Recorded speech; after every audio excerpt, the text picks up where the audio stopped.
79% से ज्यादा मतदान ये मतदाताओं का भारी उत्साह बताता है। ये दोनों राज्य आसाम कुछ सालों पहले और बंगाल इस चुनाव के पहले हर चुनाव में चुनावी हिंसा के लिए जाने माने वाले राज्य हैं।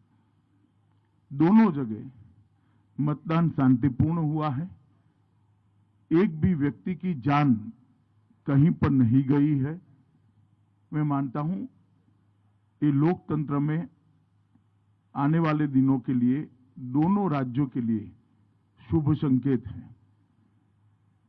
मित्रों, दोनों राज्यों के कार्यकर्ता हमारे जो फील्ड में बूथ तक के पार्टी के प्रचार करने वाले प्रमुख लोग हैं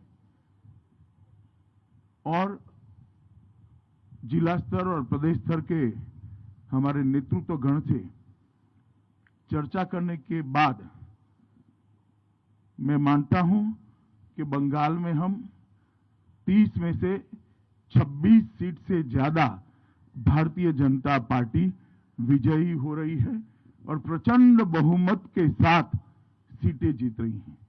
हमारी सीटें भी बड़ी मात्रा में बढ़ रही है और सीटों पर जीत का अंतर भी, मार्जिन भी बहुत बड़ी मात्रा में बढ़ रहा है। जहां तक आसाम का सवाल है, 47 में से 37 सीटों से ज्यादा, 37 सीटों से ज्यादा भारतीय जनता पार्टी विजय प्राप्त करेगी।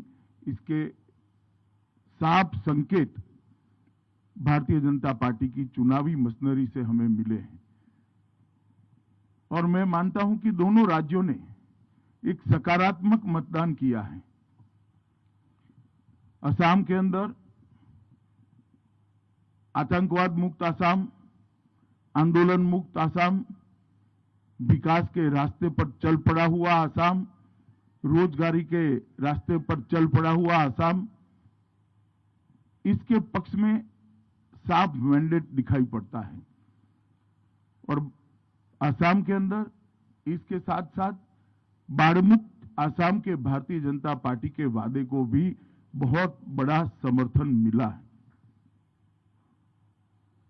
प्रधानमंत्री मोदी जी के नेतृत्व में असम के अंदर जो विकास हुआ है, वहां की हमारी सरकार, हमारे मुख्यमंत्री श्री सर्बानंद सोनोवाल और हेमंत विश्व शर्मा की जोड़ी ने जिस प्रकार से अभूतपूर्व विकास असम के अंदर किया है, इसको बड़ा जन समर्थन मिलता हुआ दिखाई पड़ता है। डबल इंजन सरकार का कंसेप्ट असम की जनता को भारतीय जनता पार्टी के आचरण से समझ में आया है और ब्रह्मपुत्र नदी पर 6 से ज्यादा ब्रिज बनना, इसकी शुरुआत होना, 20,000 किलोमीटर से बड़ा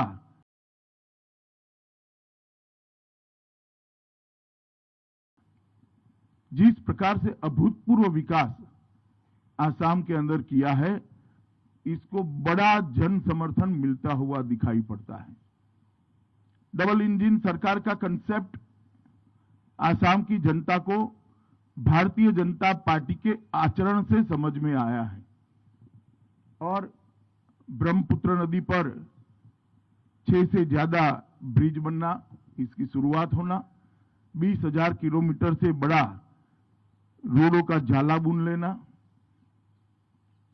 काजीरंगा के जंगलों की जमीन घुसपैठियों से मुक्त कराना, श्रीमंत शंकरदेव और माधवदेव के सत्र की जमीन को घुसपैठियों से मुक्त कराना, ढेर सारे विकास के काम जिसका एक सकारात्मक झुकाव भारतीय जनता पार्टी के प्रति स्पष्ट नजर आता है और हमारे गठबंधन की 37 सीटें से कम नहीं होगी, इसका मुझे पूरा विश्वास है।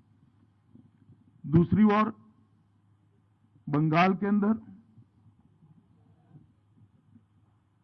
के अंदर जिस प्रकार का तुष्टीकरण का माहौल था, जिस प्रकार से बेरोक-टोक घुसपैठियों का घुसना चालू रहा, जिस प्रकार से पूरा बंगाल जन कल्याण के पैसे सरकारी मशीनरी और सत्ताधारी पार्टी मिलकर हड़प करते रहे, भ्रष्टाचार की भेंट चढ़ गए।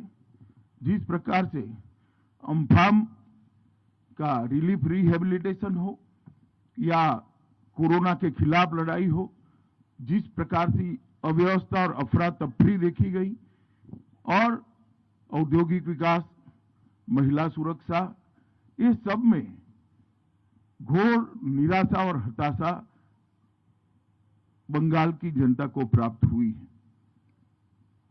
27 साल के कम्युनिस्टों के शासन के बाद उनको एक आशा थी कि दीदी एक नई शुरुआत लेकर आएगी, मगर दल का चिन्ह बदल गया, दल का नाम बदल गया, बंगाल वही का वही रहा और गिरावट आई।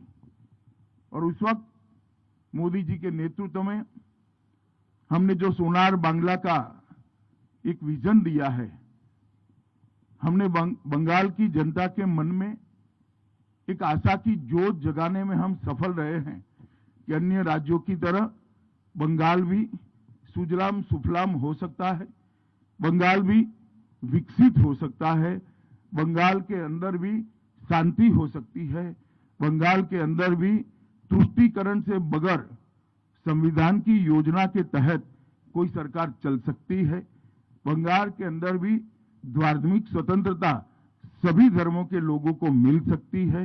ये सारे मुद्दों को बंगाल की जनता ने मोदी जी के प्रति अथाह प्रेम और अमिट आशा के साथ स्वीकारा है। जो कार्यकर्ता चुनाव के फील्ड में थे, सुबह सुबह थोड़ी दहशत थी कि हर बार की तरह गुंडे चुनाव को प्रभावित करेंगे, प्रदूषित करेंगे, परंतु मैं चुनाव आयोग को बधाई देना चाहता हूं कि बंगाल के अंदर शांतिपूर्ण चुनाव कराने में चुनाव आयोग को सफलता मिली है। आप सभी लोग भी जानते हैं, विगत कई सालों से बंगाल के अंदर चुनाव में हिंसा आम हो गई थी। आप लोगों ने उसको कवर करना भी छोड़ दिया था, क्योंकि आप समझते थे वो तो होना ही है। ये पहला चुनाव सालों के बाद हो रहा है जहां एक भी व्यक्ति के मरे बगैर, एक भी बम फटे बगैर, एक भी गोली चले बगैर, एक भी बूथ में रीपोलिंग हुए बगैर बंगाल का चुनाव हो रहा है। मैं मानता हूं ये बहुत शुभ संकेत है। बंगाल की महिलाओं का भी मैं विशेष आभार प्रकट करना चाहता हूं, क्योंकि महिलाओं ने बढ़ चढ़कर भारतीय जनता पार्टी के पक्ष में मतदान किया है। और मैं मानता हूं कि प्रथम चरण में 26 सीटों से जो शुरुआत हुई है, हमारे लक्ष्य 2 बार को सिद्ध करने सीटों के साथ बंगाल में सरकार बनाएगी, इसका मुझे विश्वास है। भाजपा के सभी कार्यकर्ताओं का विश्वास है। आसाम में भी अभी जो सीटें हैं, इससे ज्यादा सीटों के साथ हम पूर्ण बहुमत की भारतीय जनता पार्टी की सरकार बनाएंगे। आप लोगों का बहुत बहुत